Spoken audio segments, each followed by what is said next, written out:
Wyszło słońce, więc lepiej nie zmarnować okazji, bo dzięki Czarnej Mambie mamy do czynienia z czymś, co można by było powiedzieć, że jest magnifico, el spectacular, Barracuda con professionales, najpiękniejsze miasto, jakie znienacka dzisiaj zobaczyłem, nic o nim nie wiedząc wcześniej.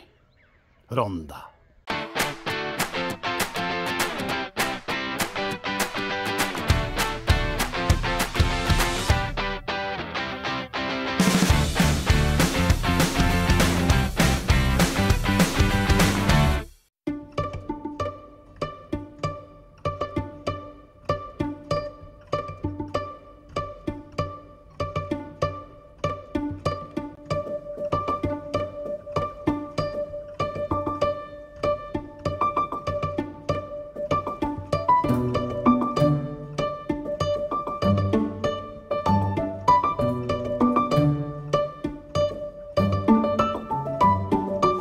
Witajcie zatem w Rondzie. Ronda to, jak powiedział nieraz zresztą o tym Ernest Hemingway, jeden z moich ulubionych pisarzy. Zresztą nie tylko on to powiedział, ale on najczęściej jest chyba tutaj cytowanym wielbicielem tego miasta. Ronda, tak jak powiedział Hemingway, to najpiękniejsze miasto w Hiszpanii. Jego ulubione, często tu bywał. Miasto w górach, które tam widzicie. Miasto, które powitało nas bardzo gościnnym parkingiem tuż przy centrum. Także nomad jest zadowolony. Myślę też, że miś jest też bardzo zadowolony, ponieważ to są takie szczegóły może dla Was mniej istotne, ale dla misia takie fantastyczne przestrzenie spacerowe to jest dosyć kluczowa sprawa, żeby było komfortowo. No więc urządziliśmy się tutaj całkiem wygodnie. I tak jak powiedziałem, jesteśmy tuż pod miastem, do którego za chwilę wyruszymy na rowerze, żeby spróbować, co jest trochę z góry skazane na niepowodzenie. Żeby spróbować pokazać, dlaczego Ronda jest taka wspaniała. Dlaczego jestem takim daleko idącym w słowach nieprzebierającym pesymistą. Otóż z moich wczorajszych tutaj takich scoutingowych przejazdów na rowerze byłem w wielu miejscach. Wynika, że tego raczej się nie da sfilmować, że ja spróbuję odsłonić jak najwięcej, trochę dopowiem tego, czego nie widać i myślę, że nasz standardowy zamiar, żeby zachęcić Was do tego, żeby później takie miejsca odwiedzić samodzielnie, no to ta intencja będzie tutaj jak najbardziej podkręcona. Mogę powiedzieć po pierwszym dniu swojego własnego pobytu tutaj w Rondzie, że naprawdę warto. Ja jestem zaskoczony, trochę sfrustrowany tym, że nie wiedziałem o tym miejscu. No ale wiele jest miast na świecie, więc o wszystkiego wiedzieć nie możemy. A od całej reszty mamy City Break for Advanced, w którym w kolejnym odcinku witam Was ze słonecznej Andaluzji 30 grudnia 2023 roku. Zanim wyruszymy do miasta, jeszcze chwilka tutaj z misiem. Misiu, chodź, odwróć się w tą stronę i usiądź ładnie tu. Siadaj, siadaj. Jeszcze chwilka, taka tradycyjna odprawa z misiem, ponieważ jak misia zostawia na parę godzin, to mu się należy jak najwięcej atencji, nie, miśku? Bo misiek będzie nam pilnował chałupy. Ale myślę, że dzisiaj to będzie szczególnie przyjemne, bo jest super pogoda, jak widzicie. Pierwszy raz w krótkim rękawku, tak na fulla. Kilkanaście stopni, w słońcu 20 parę. Więc to oznacza, że mogę misiowi dzisiaj otworzyć jego balkon. Dlatego nie będziemy tutaj żałować misji, że się nudzi, zamknięty w kamperze, bo ma widok na góry piękne, na łąkę i może pełnić taką bardzo luksusową straż nad naszym dobytkiem. Bo przedział misia, który zresztą, jeżeli nie zapomnę, postaram się później sfilmować, żeby pokazać, jak się misiu urządził. Bo przedział misia uchodzi w branży kamperowej za najbardziej luksusowy psi apartament ever. Także tyle od misia. Wyruszamy za chwilę do miasta. Na odcinkach gładkich będziemy kręcili z roweru, ale to nie będzie możliwe na przykład na podjazdach, bo tu wszędzie są bruki i kamienne, piękne, ale niesamowicie trzepiące rowerem i kamerą drogi. Bo jednym z fenomenów, czy też powodów bycia fenomenem przez to miasto jest fakt, że jakby zresztą bardzo wiele innych miast hiszpańskich, portugalskich czy włoskich, jest to miasto bardzo stare i zachowane w całości w oryginale. Natomiast w tym nie ma nic specjalnie dziwnego w tym śródziemnomorskim świecie. Natomiast ronda w bardzo prosty sposób jest super wyjątkowa, to znaczy teraz się zaczną podjazdy. Tak więc tą cechą, która umożliwia miastu Ronda bycie takim oryginalnym i wyjątkowym, jest jego górzystość. Notabene dziękuję niebiosom za rower elektryka, bo na analogów w życiu bym tu nie podjechał. Więc mamy miasto położone wysoko. To jest ponad 700 metrów nad poziomem morza, a bardziej chodzi tutaj o taką praktyczną wysokość tego wzgórza, góry, na której się miasto rozbudowało. I jakby w samej górzystości nie byłoby jeszcze jakiegoś takiego super, nie wiadomo jakiego halo, bo wiele miast jest tak położonych. Natomiast jak głosi legenda miejscowa, kiedyś jedna część tego miasta kłóciła się z drugą i bogowie postanowili rozdzielić zwaśnione strony i tak powstał wąwóz rzeki, który jest głęboki na 100 metrów i bardzo spektakularnie dzieli miasto na dwie części. No ja czegoś podobnego w Hiszpanii nie widziałem. Na świecie nieco mi to przypomina Kamieniec Podolski.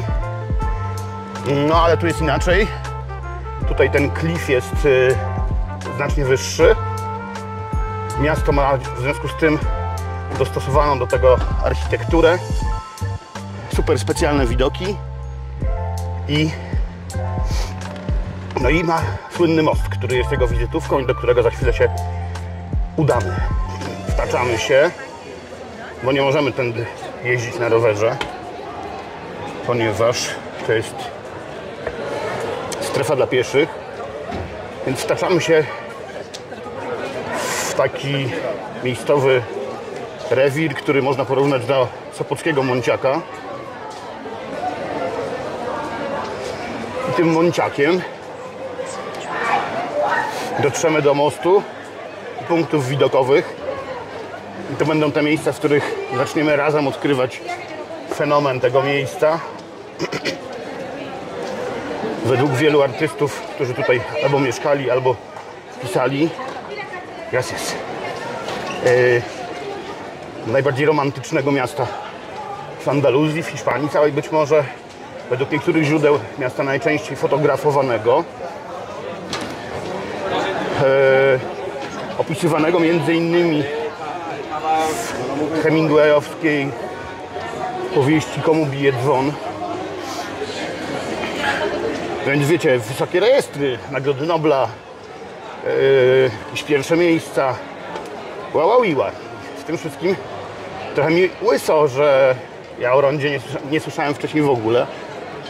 Chociaż patrząc na liczbę obecnych tutaj turystów, to być może tylko ja nie słyszałem, bo tu wszędzie jest pełno ludzi.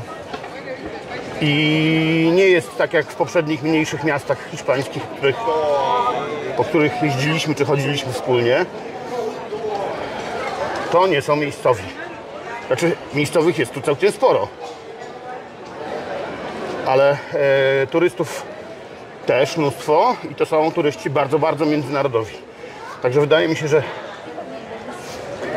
Ronda jest całkiem dobrze rozpoznawalna wśród Brytyjczyków, ludzi z Niderlandów, Francuzów. Bo zresztą w miejscach, w których nocujemy, czyli w skupiskach kamperów, po raz pierwszy się pojawiło takie zjawisko, że właśnie tablice rejestracyjne są z bardzo wielu różnych krajów. Dotąd to była taka charakterystyczna cecha Hiszpanii, którą widziałem, że dominowały kampery hiszpańskie. Hiszpanie bardzo lubią karawaning. Jest to bardzo popularny, bardziej niż się tego spodziewałem. I są niezwykle ruchliwi. O każdej porze roku przetaczają się z tymi swoimi jeżdżącymi domami z jednego do kolejnego hiszpańskiego miasta.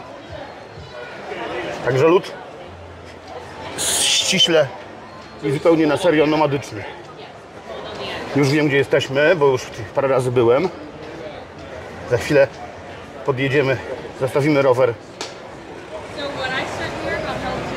w takim ładnym ogrodzie, a ja Was zaproszę najpierw do punktu widokowego na takim miejskim tarasie spektakularnym, a potem pojedziemy na most. No więc najdrożsi zbliżamy się.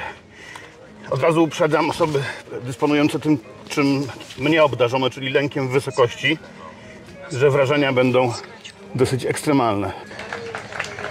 Więc sytuacja wygląda tak, że ja się bardzo cieszę z tego, że mam ten patyczek tutaj, bo jak wczoraj pierwszy raz tu wylazłem, to trochę mnie zatkało i bałem się podejść do brzegu.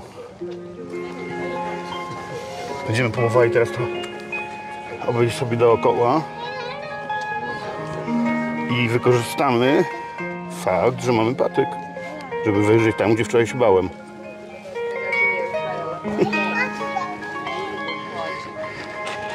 Nazewnictwo będzie później, bo muszę sobie ponotować nazwy gór i różnych elementów tego krajobrazu, który widzimy. Ale jak widzicie, tam ten na przykład dom na dole jest sakramencko wysoko tutaj. I to powoduje o tej słynnej wyjątkowości tego miejsca.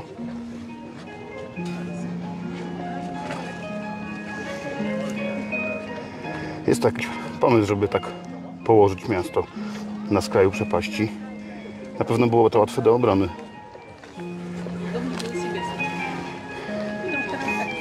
Oczywiście w kamerze widzimy tylko fragment tego, co widać i przede wszystkim czuć na żywo, w momencie, kiedy to jest trójwymiarowe wszystko. Do tego jeszcze mamy dzisiaj szczęście na całkiem piękną pogodę. Pani z harfą nam tu umila. Coś niesamowitego.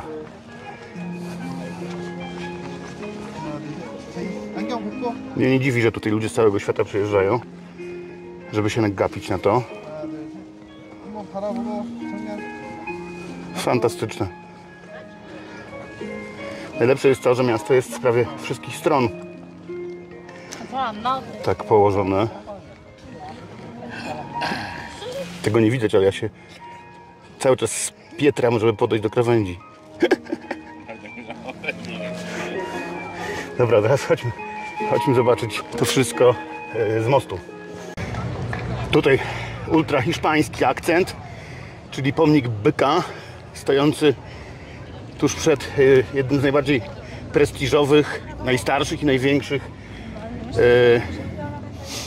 Plaza del Toro w Hiszpanii. No, ja tam się do zapalonych fanów korridy nie zaliczam, ale zgodnie z zasadą, że nie oceniamy historii z perspektywy współczesnej, no jest to bardzo charakterystyczna część kultury hiszpańskiej. No i może dobrze, żeby takie jak jedzenie psów w Korei Południowej to też już przeszło do historii, ale wspominać należy to z szacunkiem i jakąś tam specjalną uwagą, bo trudno sobie hiszpańską kulturę i hiszpański klimat wyobrazić właśnie bez tej części tradycji. Dotarliśmy w pobliżu mostu. Zanim udamy się w jego stronę, krótki taki wgląd w uliczki. Ronda jest po prostu śliczna. W jakiś taki sposób, który wydaje mi się, że wynika z tego, że dwie oddzielone od siebie części, które się nie lubiły niby, to jest taka mitologia trochę, albo nawet nie trochę, natomiast chodzi o to, że ta część, z której wychodzimy teraz, to jest miasto zbudowane po rekonkwiście katolickie, chrześcijańskie, niejako w opozycji do tego miasta, które jest tu przed nami, po drugiej stronie, bo to jest miasto arabskie, to jest miasto islamskie, dawne. A pomiędzy nimi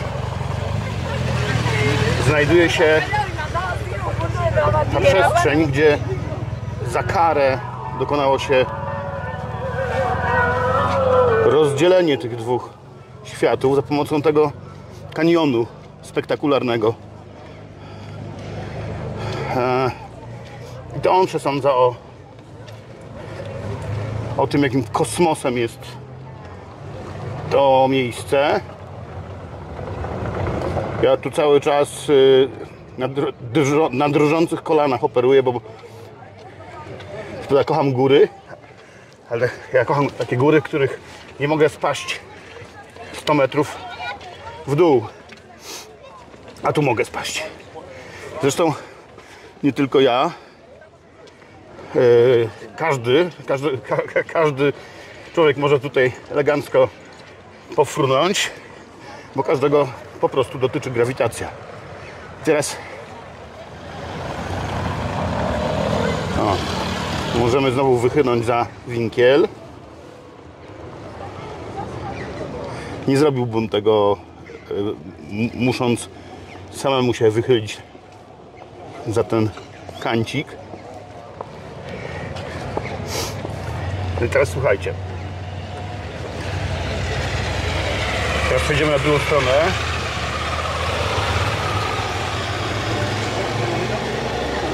No i to jest jakby główny powód.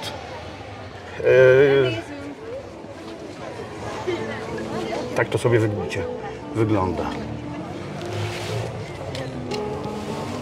Miasto na krawędzi przepaści. Domy przyklejone bezpośrednio do krawędzi. I most. To właśnie on podobno jest najczęściej fotografowanym obiektem w Hiszpanii.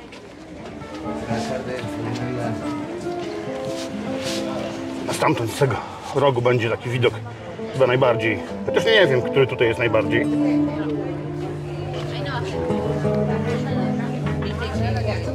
Wszędzie są przepyszne widoki w każdą stronę. Tam widzimy, bo mostów łącznie są 3. Tam w oddali chyba rzymski jeszcze, przebudowywany wielokrotnie.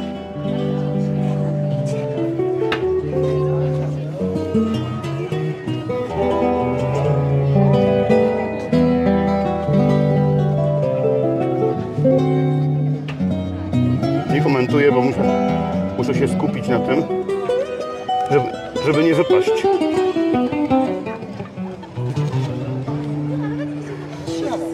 No i ten główny bohater, 100-metrowej wysokości mościsko, połączył miasta z powrotem. Mam taki pomysł, żebyśmy poszli sobie usiąść w którejś z tych knajp, o, tam po drodze, po drugiej stronie. A ja będę opowiadał w tym czasie, tylko zdejmę może ten kretyński kask rowerowy z głowy, żeby móc do Was zerknąć osobiście tutaj. Więc słuchajcie, historia mostu jest niezwykła, ponieważ ten, po którym stąpamy, to jest drugi most w tym miejscu zbudowany. Pierwszy z jednym łukiem okazał się na tyle kiepskim pomysłem, chociaż jednocześnie był od razu hitem, tak jak ten, po którym teraz idziemy, ponieważ no, to miejsce jest naprawdę spektakularne. Nawet jeżeli kamera nie oddaje 1/10 tego, co się czuje, jak tu jest, bo tutaj zauważyłem, że nie tylko ja mam takiego Pietra, tylko co druga osoba się skrada do tej krawędzi przerażona albo z takim respektem, bo to miejsce po prostu wyzwala adrenalinę. I tam przed chwilą byliśmy, nie? Więc próbujemy sobie znaleźć miejsce, nawet są jakieś wolne krzesełka. No więc wyobraźcie sobie, że pierwsza wersja mostu była wielkim hitem. Mnóstwo ludzi już wtedy, to było kilkaset lat, jakieś 300 lat temu całe tu przychodziło.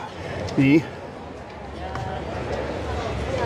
No i ten tłum na moście był również obecny w momencie, kiedy most postanowił się zawalić.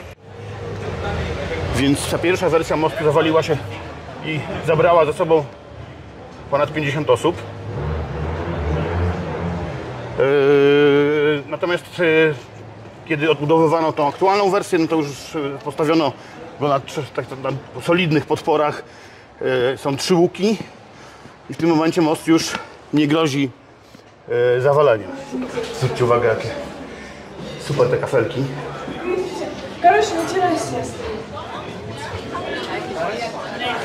Szukamy wolnego miejsca. Udało nam się znaleźć super miejsce na samej krawędzi. Zaraz sobie zamówimy kawkę i będziemy plotkować o tym wspaniałym miejscu. Czytałem sobie coś tam w internecie nawet wcześniej, ale szczerze mówiąc tak trudno jest wyobrazić sobie wypas, klimat tego miejsca i potęgę tej przestrzeni, bo nie tylko moje zdjęcia nie oddadzą tutaj tego, z czym mamy do czynienia, bo w internecie również wygląda to dość płasko. Jakby nie spodziewałem się, że zobaczę takie piękne miasto i nawet nie planowałem, że będę kręcił na temat Rondy oddzielny odcinek. Po przejechaniu tutaj na miejsce i po objechaniu jeszcze innych perspektyw tego miasta stwierdziłem, że odcinek musi być, nie ma opcji. Tak jak mówiłem, jesteśmy w kraju mięsa.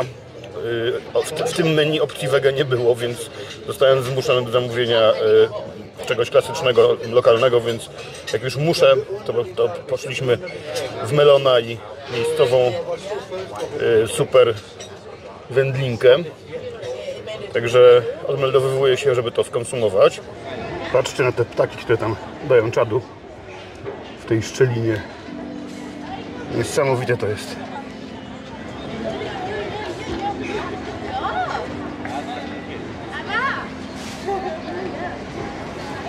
Trochę to jest ryzykowne kręcić na tych schodkach, mając w opcji możliwość potknięcia i spadnięcia tam na sam dół. Ale czego się nie robi dla uzyskania właściwego ujęcia.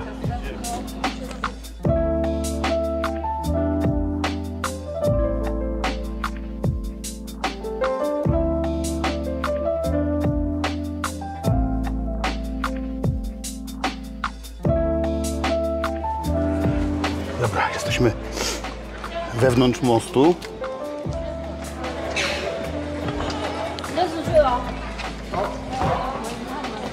Przerażające. Dobra.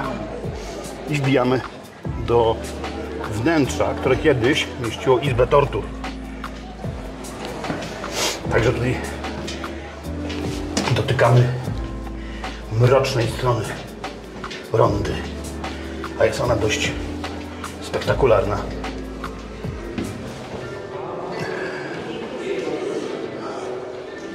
Tutaj przypuszczam, że się mieścił otwór, przez który pierwotnie było chyba widać dno kanionu.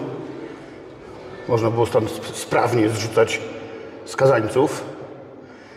I jakby, no nie są to moje domysły, ponieważ czy to przez to miejsce, czy przez te drzwi, ale na masową skalę bywało, że tutaj zabijano ludzi właśnie w ten sposób. Najtańsza metoda, prawda? Zrzucić kogoś w przepaść.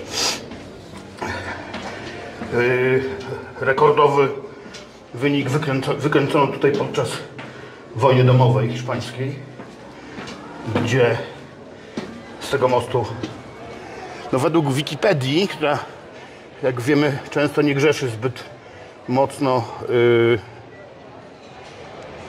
starannością w weryfikacji danych, zrzucono z tego mostu wtedy 5000 osób, ale ja to weryfikowałem i wydaje mi się, że to było ponad 500 osób, nie 5000.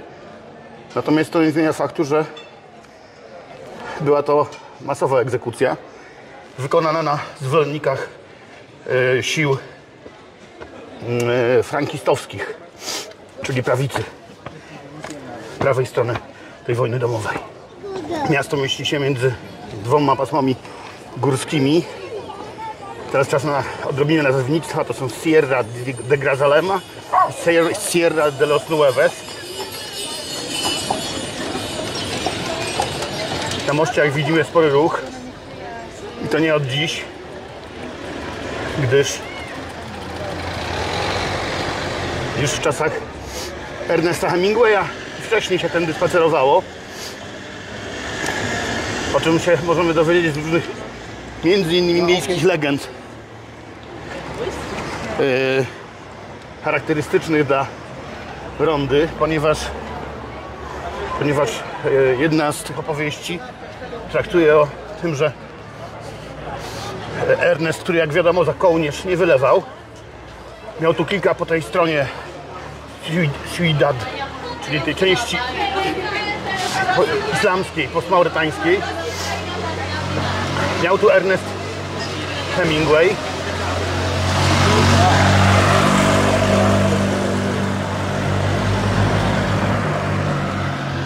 Kilka swoich ulubionych knajp. Być może to była jedna z nich. W każdym bądź razie,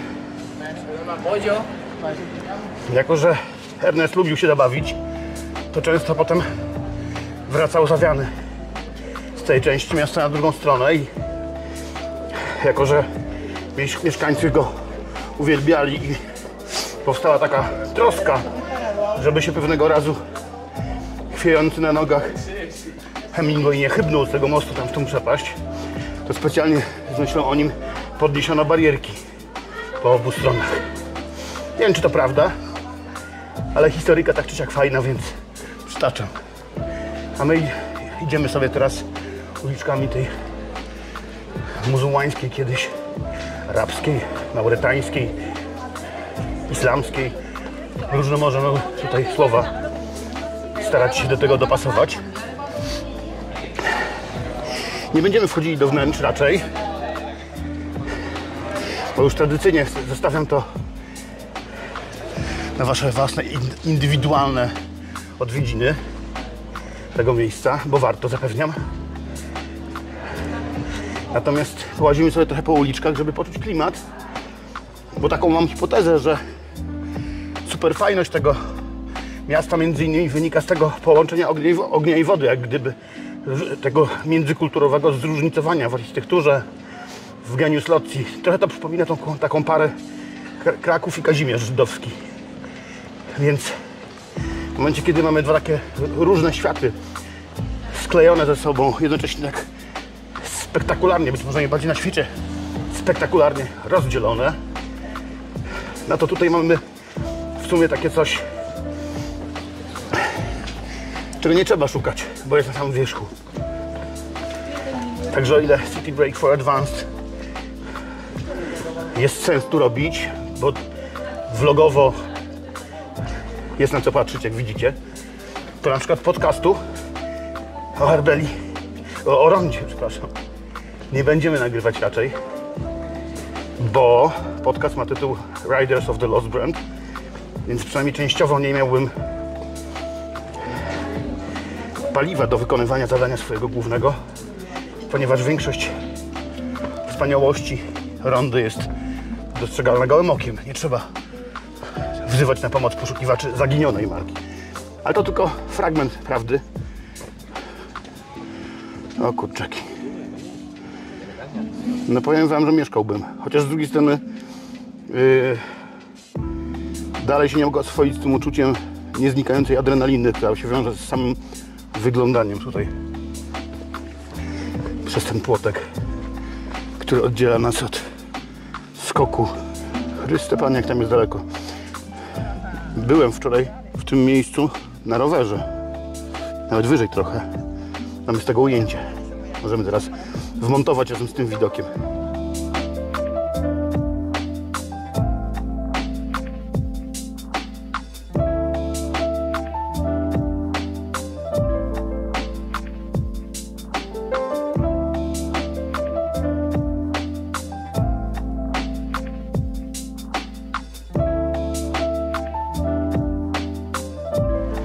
Super tu jest.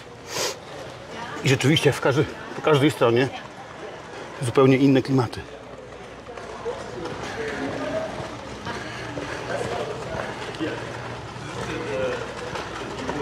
Więc wracając do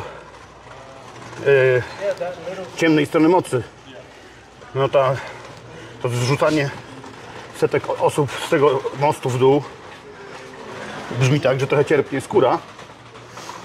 No ale most budowano jeszcze w czasach, w których taka brutalność była normą. No i daje nam to drugą stronę medalu. Jak wiemy, żadne miejsce nie składa się tylko z jednej wersji historii, tylko z dobrych wspomnień. No tędy się przetaczały kolejne fale historii. Jest to miejsce zamieszkane z powodu tego położenia unikalnego od tysięcy lat. Po jakichś tam ludach pierwotnych przybyli tu Fenicjanie również, Kartagińczycy, ich krewniacy, później Rzymianie, później Wizygoci, potem Maurowie i na końcu po rekonkwiście wprowadzili się tu poprzednicy współczesnych Hiszpanek i Hiszpanów. Typowa dla Półwyspu Iberyjskiego jest to historia, natomiast nietypowa jest oczywiście scenografia. I tu wychodzimy na taki najważniejszy ryneczek tej części dawnej, wykorzystywanej przez wyznawców islamu. Jest tu wszędzie bardzo ślicznie.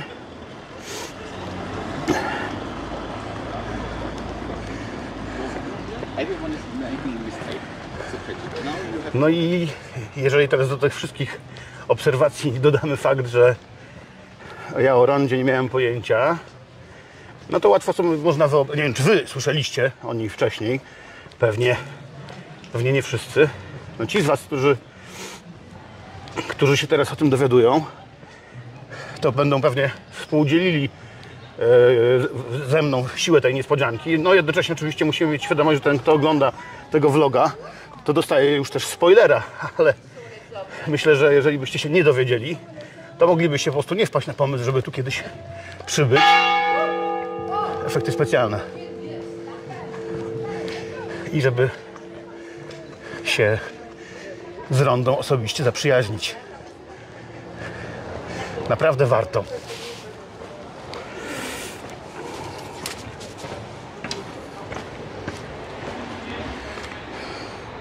W prawo czy w lewo? W prawo, w lewo. Bo prawo doszlibyśmy do ulicy z samochodami. A my tutaj z tą kamerą lubimy takie wąskie zakamarki. To jest oczywiście kościół chrześcijański, ale zbudowany na bazie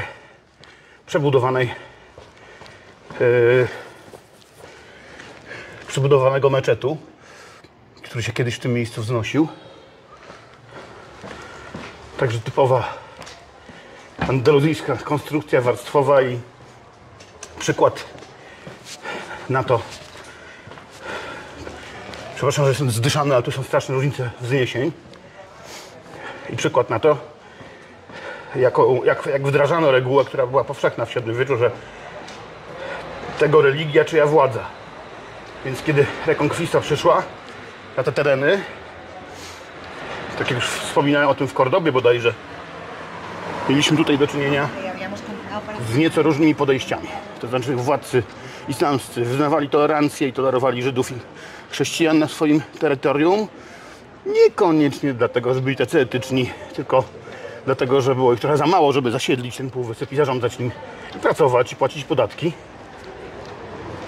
Ale jednak była to jakaś forma tolerancji w praktyce na tyle istotna, że te nacje i religie rzeczywiście wspólnie tutaj przez kilkaset lat skutecznie mieszkały. Natomiast kiedy przyszli chrześcijanie i przejęli władzę, to bezwzględnie wymagali albo przejścia, nawrócenia się na swoją religię wszystkich tutaj miejscowych, albo wysiedlali brutalnie, bez żadnego cackania się. I tak wyrzucono stąd 150 000 Żydów. A ci wyznawcy islamu, którzy nie wyjechali, byli zmuszeni do nawracania się i byli to tak zwani moryskowie. Moryskami nazywamy nawróconych siłowo Arabów. i wyznawców islamu, bo to się wszystko przecież tutaj mieszało. Chrześcijanie też przechodzili wcześniej na islam z różnych przyczyn. Więc Moryskowie tutaj w rondzie wywołali powstanie. W momencie zwłaszcza kiedy do przymusowej zmiany religii doszedł zakaz używania języka arabskiego, no to wtedy ciśnienie było już takie duże, że wybuchło powstanie Morysków. Co więcej, powstanie zwycięskie. Oni tutaj odparli oddziały hiszpańskie, co wywołało oczywiście gniew władców. Po finalnej pacyfikacji powstania Morysków z Hiszpanii również wypędzono. Więc dzisiaj, gdybyśmy zrobili badanie genetyczne, to jestem sam ciekaw, ilu krewnych, ilu przodków dzisiejsi mieszkańcy mają w swoich wspomnieniach, czy też genomach z genami właśnie arabskimi,